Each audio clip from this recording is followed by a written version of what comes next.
Hi guys, welcome back to the channel. So today, it's all about answering some nutrition-based questions. So we're going to fire away. We've got 4 or 5 of your guys' questions. Hang on. What's going on here? Hi John. What's going on? What's up? You've been replaced. What can we do you for? This is ridiculous. You're a little bit too high.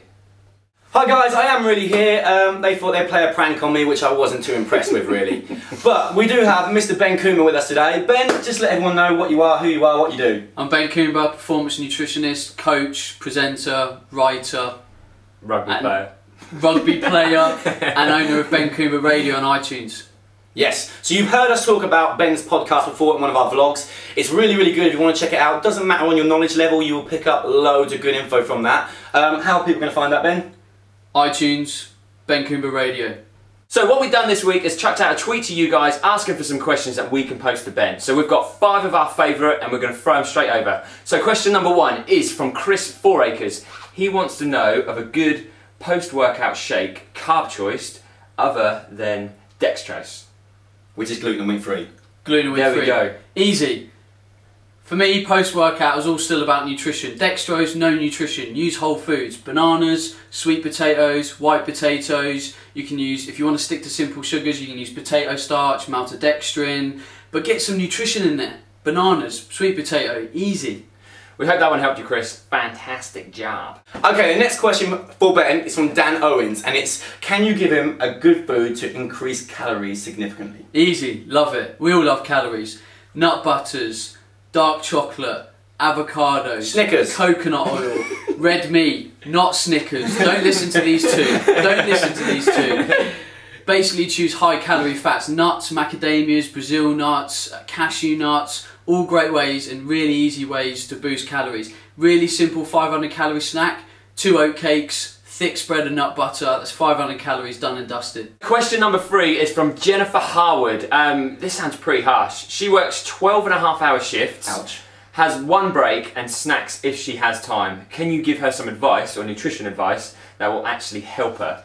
I think to be brutally honest, you've got to prepare. Like if you know you're going to be away for a long period of time, 12 hours, it's a significant amount of time. You know, if I'm on the road, I have to prepare. The night before I have to say, right, I'm going to have potentially 3-4 meals that I need to prepare for. That's when the Tupperware comes out. If you find it hard to stop and snack at work, then maybe make a smoothie. Whey protein, nut butter, maybe some coconut milk, some berries, blend it up. You could sip that throughout the day for some high quality calories. And then you just need to prepare. You need to cook off your meat, do whatever with your veggies, make some salads, get it in the Tupperware. It's just about thinking about the environment that you're going to go into and planning for that.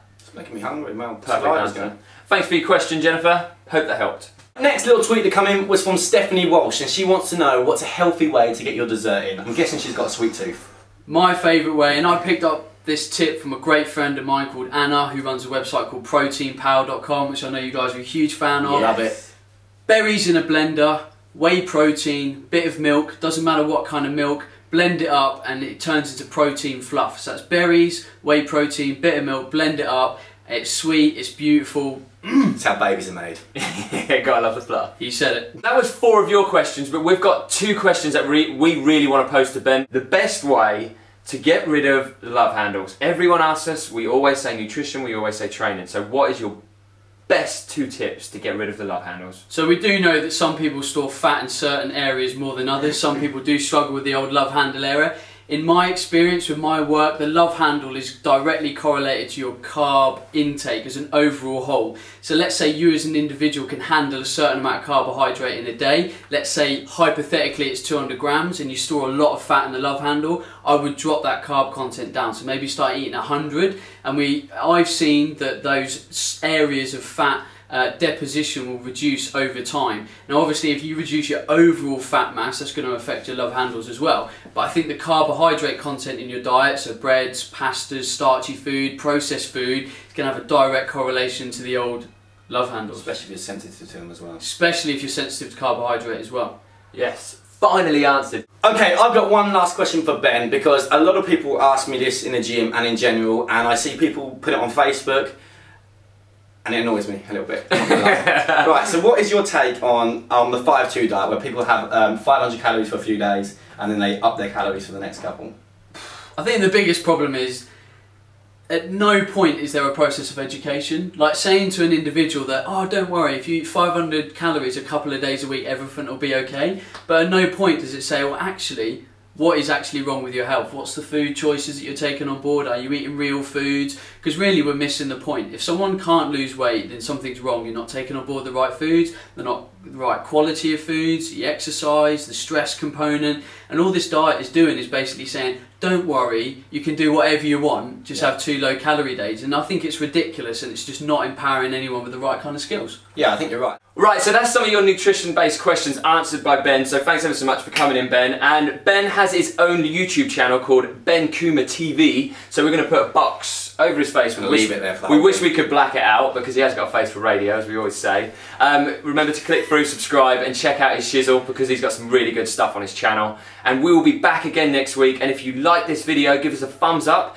and if you want any more of your questions answered, just chuck them below, and we'll get back to as many as we possibly can. So thanks ever so much for watching, guys. Thanks to Ben, thanks to that lanky one over there, and we will be back, me and him, next time. The looks. Unfortunately, we'll be back this time next week. Love you all, See you guys. See you later. When can I have a cheat day? And it's like, you've had a cheat day for the last 30 years. You don't need you don't need any more cheat days. It was one of the most amazing comments I think I've ever heard. Alright, question from Dan Owen. In his writing, not mine, a message for the Coombs. Can you please tell us, I can't remember what the question was. Okay, next question is from Dan Owens. The next question from Ben is from Dan Owens. Did I just say from Ben? Yeah. I'm in a glass case of emotion! Do you want me to do it? No, you're good. Bear with me, guys, I've been struggling with this question.